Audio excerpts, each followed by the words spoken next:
Assalamualaikum warahmatullahi wabarakatuh. Salam rahayu, rahayu, rahayu. Jumpa lagi dengan saya di channel Adi Sauler Tutorial.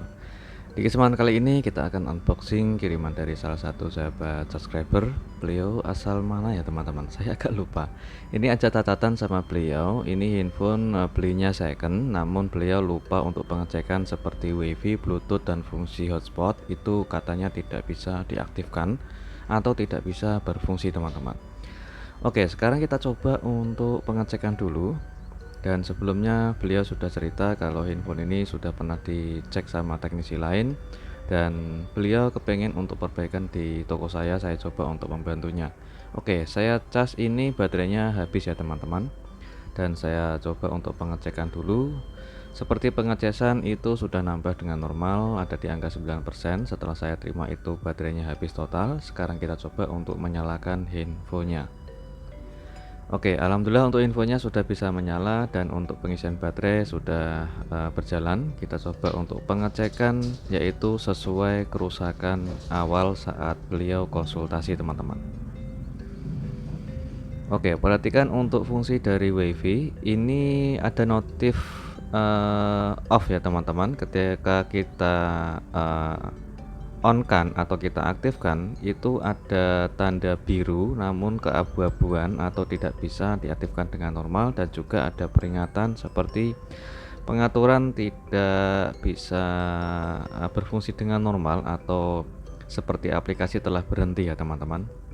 Oke, setelah kita cek untuk di bagian fungsi WiFi tidak bisa diaktifkan sama Bluetooth juga tidak bisa diaktifkan. Jadi ketika kita aktifkan itu kembali off otomatis. Oke, sekarang kita cek menggunakan kartu SIM card. Oke, untuk kartu SIM card ini kita coba untuk pengecekan seperti fungsi dari sinyal teman-teman.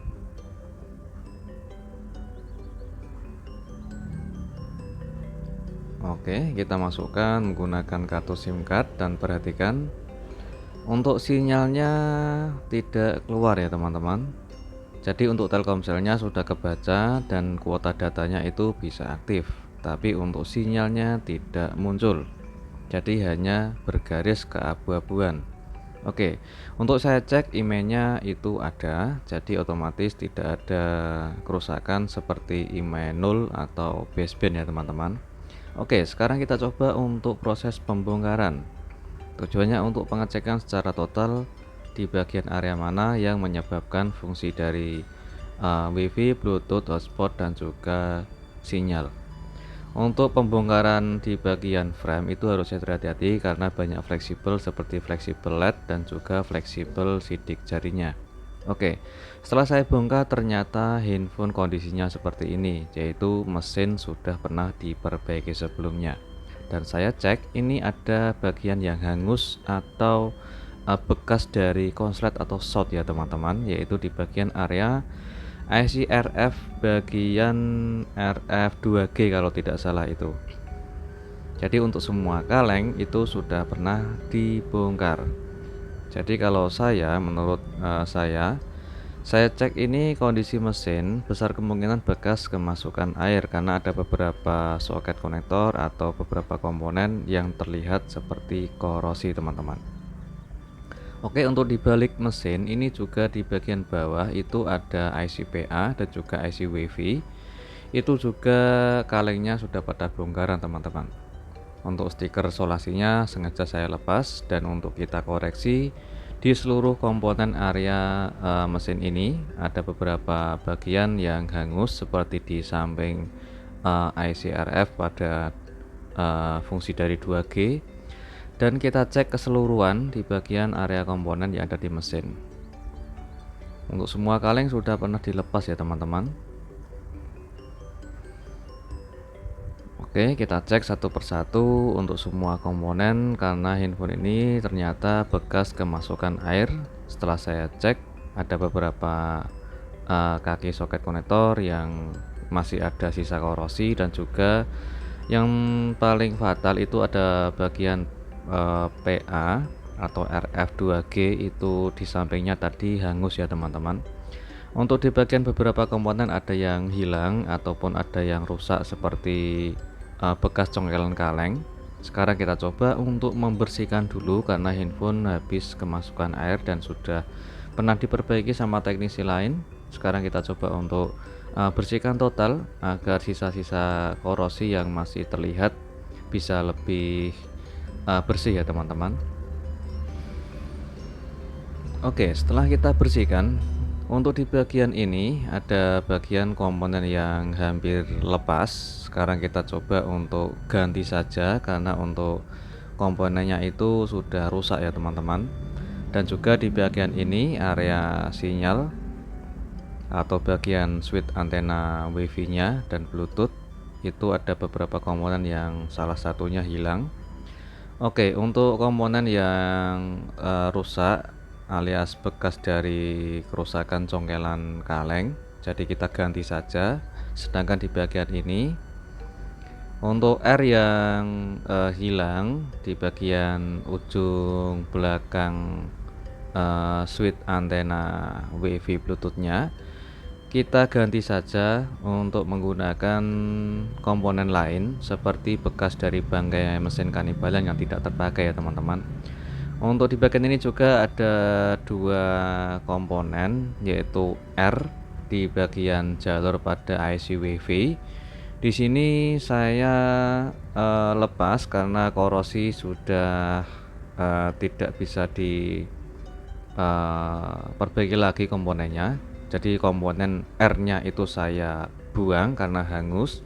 Jadi saya coba untuk jumper secara langsung. Oke, sedangkan yang satunya itu tidak terhubung ya teman-teman, tidak terhubung sama jalur, jadi jalurnya langsung ke ground, jadi tidak saya jumper. Oke, setelah saya jumper, saya bersihkan.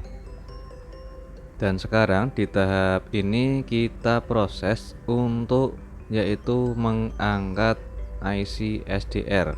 Kalau di Android seperti Oppo itu SDR ya teman-teman, Oppo, Xiaomi. Kalau ini MediaTek yaitu seri MT6190 kalau nggak salah, atau 619 OVV ya teman-teman. Oke, kita angkat untuk IC-nya karena saya curiga di bagian ini yang menyebabkan fungsi sinyal bermasalah.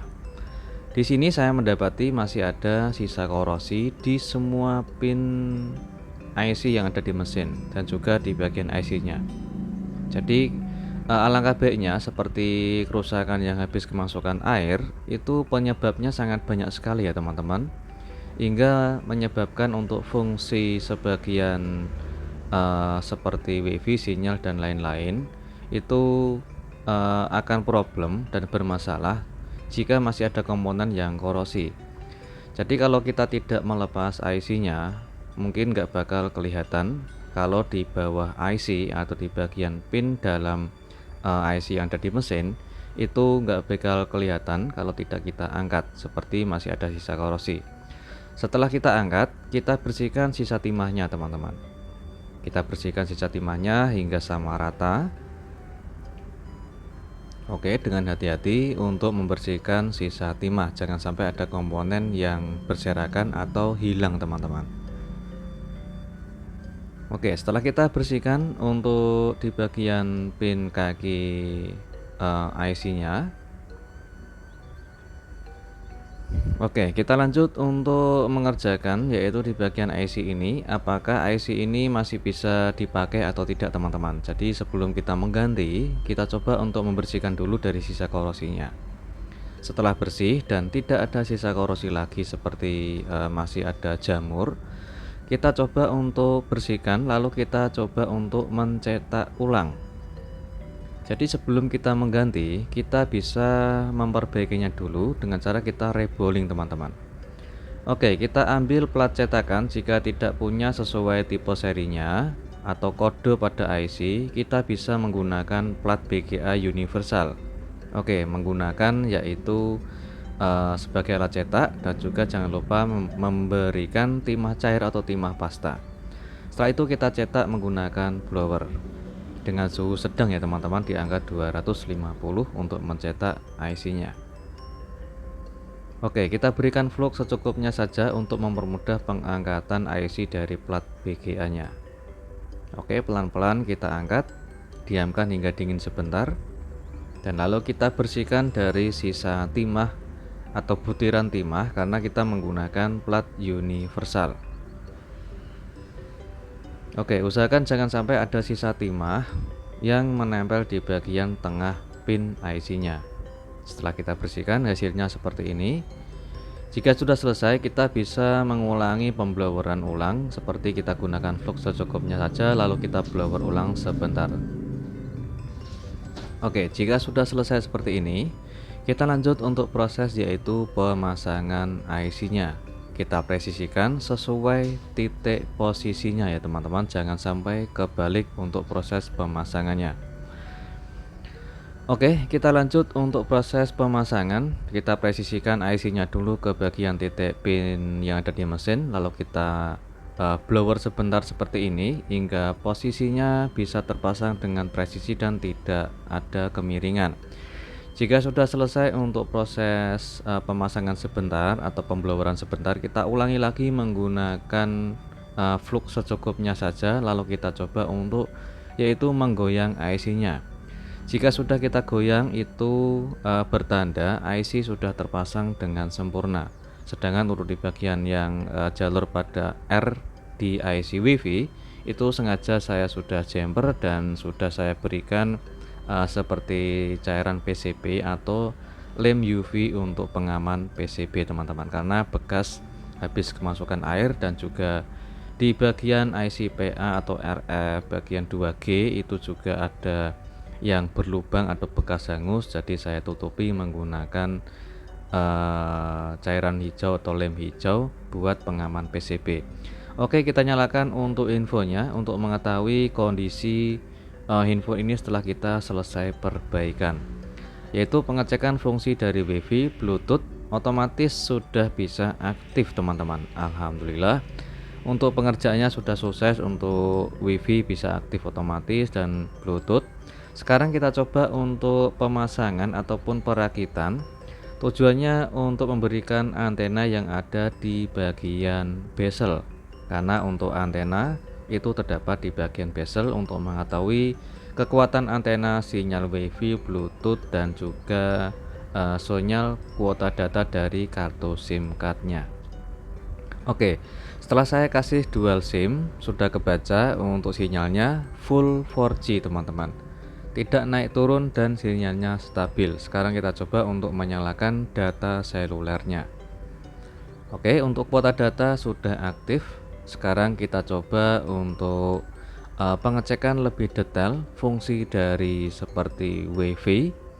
Oke, saya coba untuk menghubungkan WiFi dari toko saya.